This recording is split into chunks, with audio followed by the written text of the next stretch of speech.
And I said this to you offline, that if you could give me the 23 passing version of Fields and the 22 rushing version of Fields, and in 23, he completed 61% of his passes, threw for 2,500 passing yards, 16 touchdowns, 9 picks.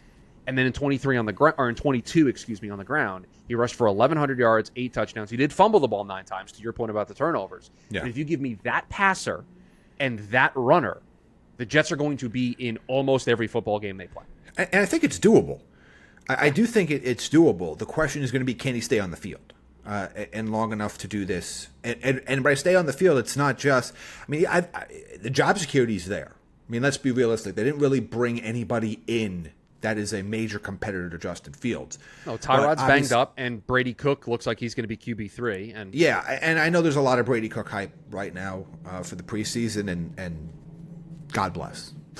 But for Justin, it's again, to me. Why Brady Cook got to catch a straight like that? What did he do? You know why? Because I don't have anything against Brady Cook. There is sometimes these things happen in the preseason where guys that just are not going to make an impact just get gassed up by people, and of course people get unrealistic expectations. Jamie, we're jonesing for football. We're looking for anything. Oh, I know. We're looking for anything. You tell me. I've sat there. I was watching Sam Houston State and who'd they play yesterday? Whoever I did, I bet the over on it. Whatever it was. Like I was watching Stanford, Hawaii. Did you know they had a 29-year-old freshman punter? A cheap plug for your Twitter account. I saw you tweet this. I did not know this before you put out. And their kicker is from Japan, who learned how to kick from YouTube tutorials, and he kicked the game winner. And apparently, from what I saw, I think it was Stuart Mandel who tweeted this. He learned English by going to a JUCO college. Yeah, in Ohio, some random place in Ohio.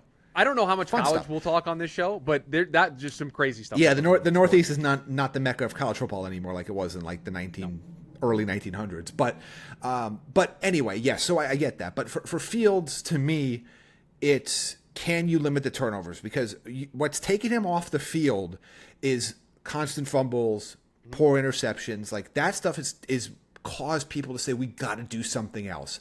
And I don't think Aaron Glenn is going to have a high tolerance level for that, just knowing the type of person he is.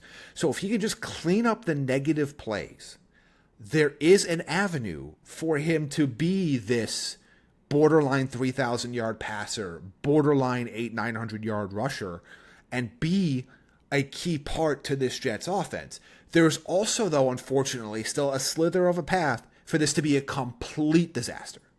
And so what you're hoping is that it leans into as he has matured in his career, and quite frankly, players that like playing with him.